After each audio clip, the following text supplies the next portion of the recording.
waxaa maanta si rasmi ah xilka ula kala wareegay barasaabka hore ee gobolka Hawd Ibrahim Xaaji Xasan Cali iyo barasaabka cusub ee dhawaan madaxweynaha Jamhuuriyadda Soomaaliland u soo magacaabay gobolkaasi Hawd Cali Maxamed Faarax. xafladan ay xilka kula kala wareegayeen labadan mas'uul waxaa hadallo iskugu jira soo dhaweyn iyo sagootin ka jeediyay maayirka degmada Balligubadle Cabdi Iimaan Jaamac iyo isku duwaha wasaaradda caafimaadka ee gobolka Hawd Axmed Cali Diriise iyo xubno iskugu jira odayaal waxgarad iyo dhalinyaro.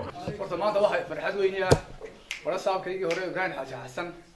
oo aan ku sii sawtay horta duco meesha la geeyay in Ilaahay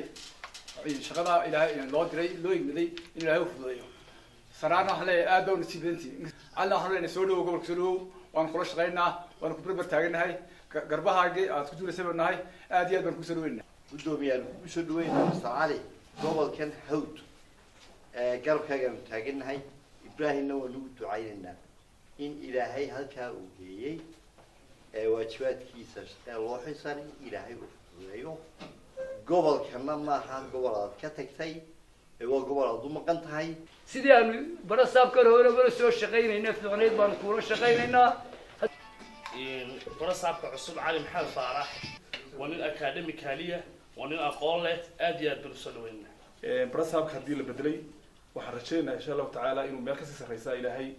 وجيدونه إلهي سبحانه وتعالى حقوقي يوميل ما رح تهلكن كسي ونحسن أنا قلنا نجمات تجينا ونوم قنت هاي عيب نجمات تجينا مقعد نجمات تجينا أي مقبل تجينا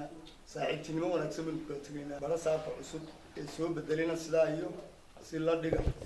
أي ممكن تجينا waxay isaguna halkaasi ka hadlay barasaabka hore gobolka Hawd Ibrahim Xaaji Xasan Cali waxaanu shacabka gobolka Hawd uga mahadnaqay sidii ay ula shaqeeyeen muddadii uu xilka hayay. aad ugu mahad celinaya bulshada imka intiina igala fadhido runtii oo quruxdooda iyo muunadooda fadhido oo gobolka Hawd waliba inta Hawd joogta kaliya ma aha inta kale ka soo jeeda ama magaalooyinka joogaan ama qurbaha joogaan sidoo runtii ay la shaqeeyeen ay suuqi garab taageen xaaladaha adag badan oo soo maray iyo duruufo badan runtii ay suuqi garab taageen aad baan ugu mahad celinaya mana ilaawi doono runtii saa igu xisaabtamaysan ay u leeyihiin waad noo maqan tahay gabagabadii munaasabadaasi waxaa ka hadlay barasaabka cusub ee gobolka Hawd Cali Maxamed Faarax waxaanu bulshada kala duwan ee gobolka Hawd uga mahadnaqay soo dhaweyntii ay ku qaabileen isaga oo ka codsaday inay ula shaqeeyaan sidii ay ula shaqeyn jireen mas'uuliyiintii ka horeysay. waxaan ka mahad celinayaa si fiican ee muxuu ahaa la soo dhaweeyay anigu waxaan isleeyahay hoygaagii baa timid gurigaagii baa timid muxuu ahaa waxaan aad uga mahad celinayaa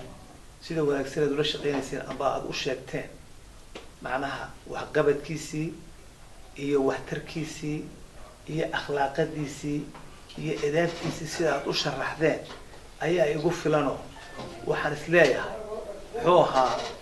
wixii uu ahaa baad sheegteen anigana mid baan idinka codsanaya inaad sidaa u ballan qaadeen ballankaa imika aad qaadeen inaynaan igaga bixin